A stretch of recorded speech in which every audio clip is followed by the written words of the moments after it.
Hello, welcome to my video.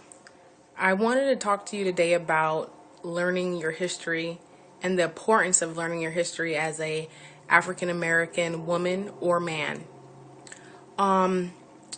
Growing up, I learned the history that they taught me in public school, and there was always pieces missing that I kind of questioned, but I basically pushed aside because I said, oh, well, once I pass this class. Now, as a young adult, I'm constantly confronted with the idea of who am I? What's my history? What does my last name mean? Where does it come from?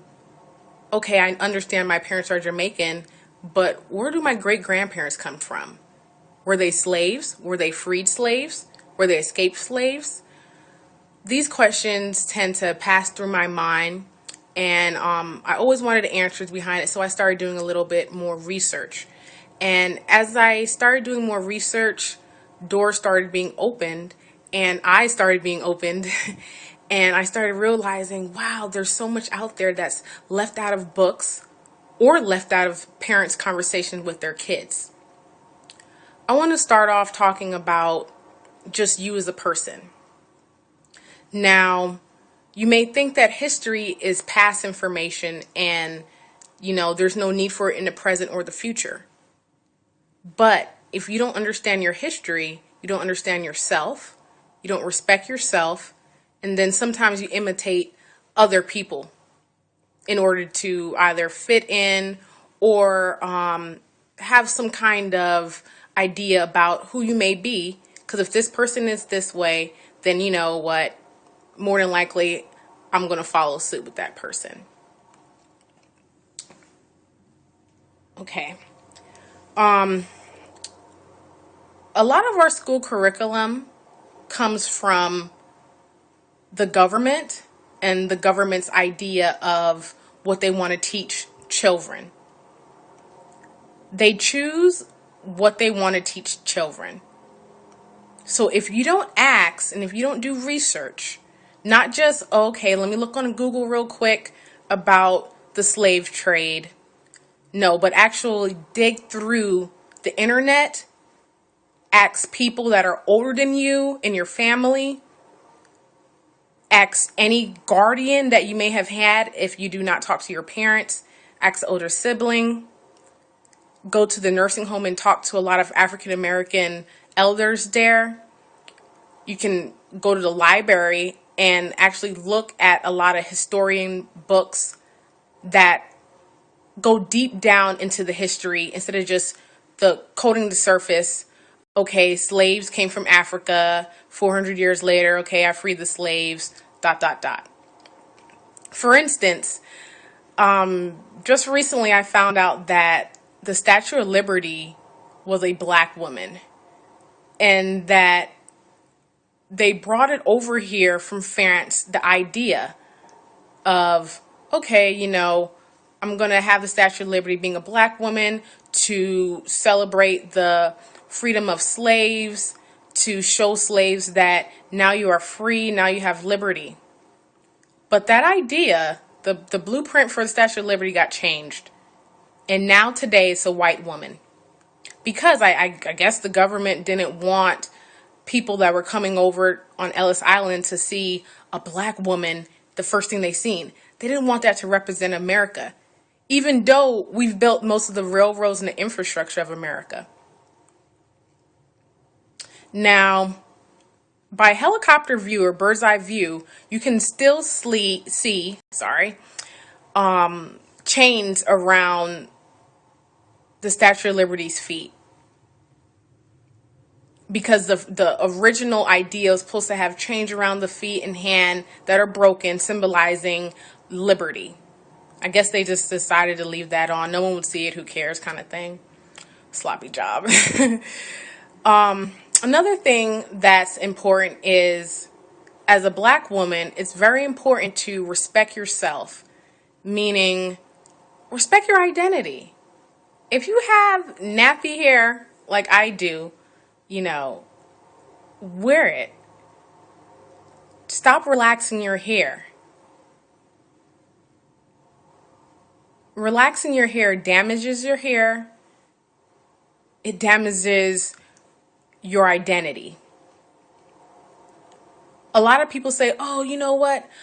I relax my hair because it's easier to take care of. Honestly, it really isn't easier to take care of. I've been natural now for 6 months, and during this 6 months, my hair has been a breeze. All you have to do is deep condition it, wash it out. It's that easy. I think people are hiding behind, oh, it's hard taking care of coarse hair or tightly coiled hair or hair that is natural and not relaxed. They're hiding behind that. They really feel that maybe, if I go out to work with my natural hair, because a lot of women are natural, let's say that, but they still wear weaves and wigs underneath. Okay, so if I go out to work with my natural hair, how's the boss going to accept me? How am I going to look to my friends? What's my husband going to think? If you go out with your natural hair and see the faces that people give you in return, then that tells you about their character. But by going out with weave, relaxed hair, or always wearing it underneath the hat too for protection, you'll never know that person's character. You'll never know your own character. Once again, hiding behind something. Another topic I want to touch on is the Bible. She talked, oh no. Yeah, the Bible. The Bible was just rewritten so many times, countless times, by men we don't have any clue of what their intentions were. But us as Black women run to the Bible as our savior. We run to the Bible as, oh boy, this is going to help me, in my day-to-day walk. But we never think, wait a minute, what's the history behind this Bible? Who is King James? What does this have to do with me today? Why was it translated so much in the first place? Why is the image of Jesus always white? How is this connecting with me? How come Africa was, or is, I should say, the most ancient place in the whole world right now? And slaves was brought from West Africa over to the Americas and the Caribbean and South America and given this Bible as almost as a pacifier, I guess. What happened to the religions and the theories and the beliefs and the spirituality before slavery existed? I guess people were just primitive. I guess they were cavemen. I guess they were cannibals. I guess they were just acting real crazy and doing tribal things. Does that sound familiar? Because that's the image that the media portrays constantly. They constantly show us images of Africa, ... fill in the blank, AIDS, starving kids with big stomachs, flies in the eyes, people dying, warfare. But they never show us the pictures of civilized places. A lot of Africa's history was lost during the slave trade. A lot of our history was lost during the slave trade. Today I was at work and I'm so happy I wasn't embarrassed, but I was close to being embarrassed. A fellow co-worker of mine, he's Mexican. Me and him were talking about history and ancestors and things like that. And my parents are both Jamaican. He said, Jamaicans have a religion that focus on their ancestors and how their ancestors can be relived in them.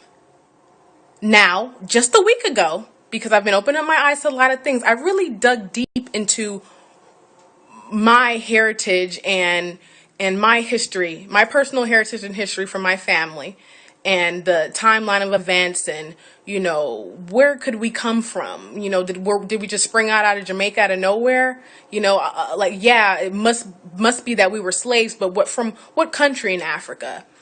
And I realized that there's a colony called Maroon Colony And their colony focuses on the bringing back of ancestors, and they have a ritual where they do that, and the ancestor spirit comes inside of the actual person in the present day. Now, if I didn't have my eyes open, I would have had a Mexican person told me my own history. And more than likely, if I didn't have my eyes open and did my own research before this conversation happened, I would have been like, no, what are you talking about? No, that's not my religion. I'm Christian because my mama said I am. Yeah. Jesus is Lord. And I would never thought, wait a minute. What's the history? What's the history? Where do I come from? Who was my great-great-grandfather? What was his name? Where did he live?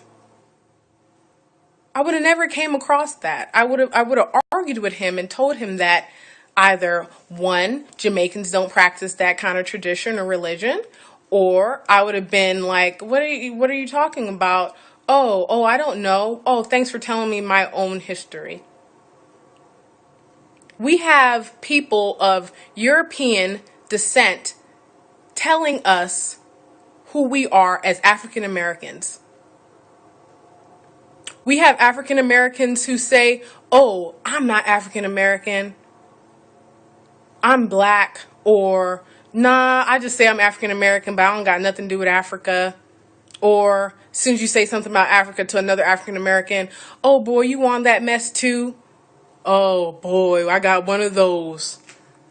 And then another thing you got to watch out for is the educated, quote unquote, black or African American. Because they hide behind the education. Oh, it didn't say that in none of my books. Oh, it didn't say that this. Where you read that from? What are you coming up with all this stuff from? Boy, you crazy. And I'm just sitting here looking at them like, I understand that you're educated and that's good for you. I'm not saying that education is a bad thing. But education curriculum comes from a society-based structure, comes from a system. Now, if African Americans came over here to America and were taught a certain thing about religion, Christianity, were taught a certain thing about who they were taught a certain language that oh, this is a new language you speak. Don't you think similar things will happen with the curriculum in schools? Because I don't understand. That sounds like a really big deal that Statue of Liberty was really originally supposed to be black. And them leaving it out, but then putting in other nonsense there?